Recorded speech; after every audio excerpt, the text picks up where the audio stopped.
All right, I feel like these are the three biggest skills or takeaways, that I want other teachers to kind of understand about the student-centered instruction. The first being, what is results-only learning? It sounds kind of restrictive. Anytime I see the word only, I'm like, oh, I shouldn't probably do that in my classroom. But it's one where collaboration is encouraged. There's going to be noise. A lot of teachers, like the quiet, I talk, you listen, you do your work in silence, all of that in the classroom. But this is when they're working together, it's going to get noisy. It can be chaos at times. But as long as you have the management, we'll get to that in a minute, that chaos is centered around the learning. So it's not abstract, it's not anything that's taking away from the actual process. Technology is encouraged. I know a lot of schools are now kind of swaying towards the banning of the cell phones. This is an issue that has to kind of be worked through.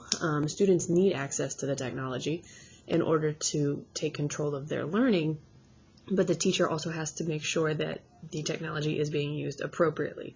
So once again, cycles back to the management. That's why I think all three of these kind of go hand in hand.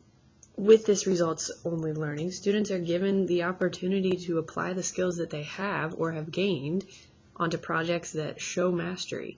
They're taking, for my example, the math, and they are applying it to a real-life application, something that actually applies to them or could apply to them. Instead of just doing 20 problems on a paper that means nothing to them, they're actually seeing where is this used in the real world.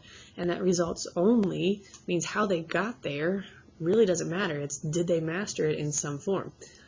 The implementation is, I would say any key or any tips would be start small. You don't have to do this for the entire year. I personally picked a unit in the first couple weeks of school, and I said, okay, this is one where I think I could definitely do the student-centered learning. It's one where it's not so over their head where they're not going to be able to learn this material on their own.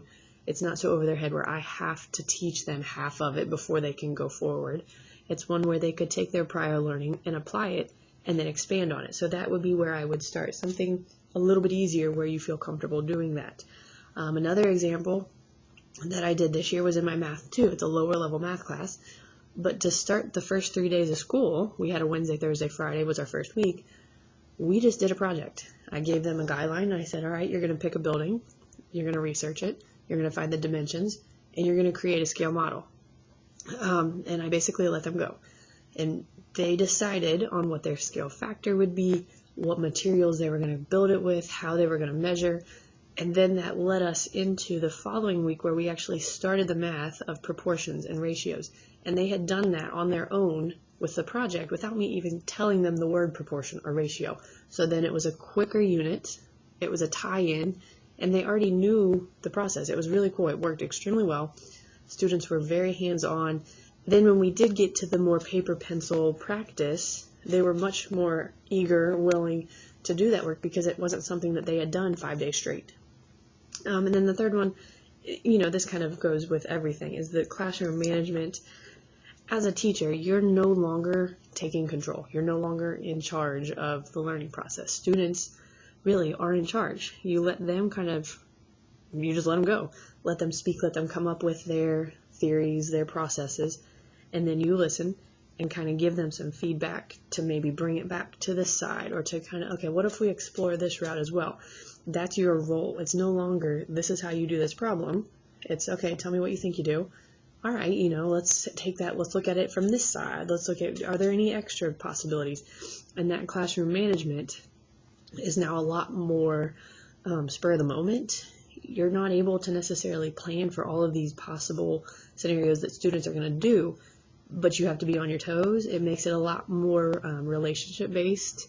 You need to have that trust, that respect with the students so that they feel capable and willing to share their ideas, whether they're right or wrong. So that takes a little bit of time to build in that classroom.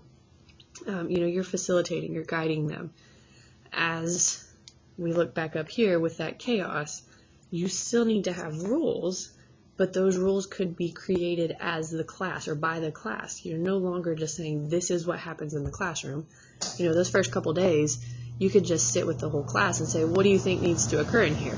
And create a class rules that they went and took charge of. That way they feel like they are letting the others down if they are not following those rules. So that class management, yes, you're still in charge of that, but it's got a different look. You're letting the students take charge, and you are facilitating. So those are the big things, and I think they encompass everything that student-centered instruction is about.